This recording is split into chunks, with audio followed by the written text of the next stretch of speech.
My coworker, 35 and keeps making loud, distracting noises at his desk and says it's part of the creative process. When I was 17, my best friend and I got into a fight over something silly. My mom called me into her room to talk about it.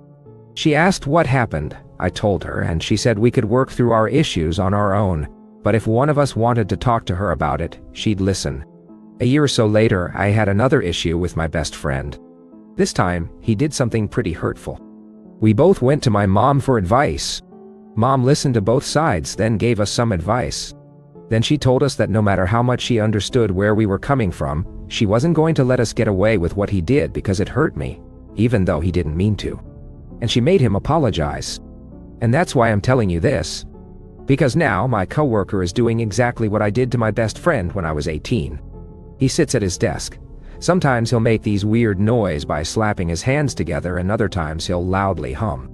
He doesn't stop until someone asks him to, which is usually not me.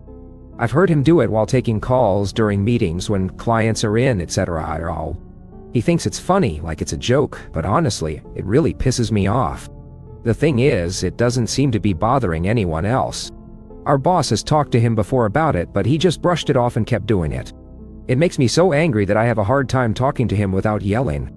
I try to avoid him whenever possible, but there's only 2 of us in the office most days, and when we're alone, he does it every chance he gets. I've tried to talk to him, but he doesn't take me seriously. He laughs it off and tells me it's part of the creative process.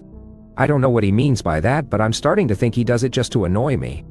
That's the worst part. So, here's the question. Am I an asshole for getting mad at him? Edit.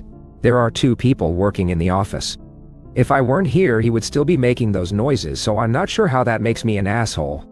Also, I work in marketing, so I'm not in charge of HR.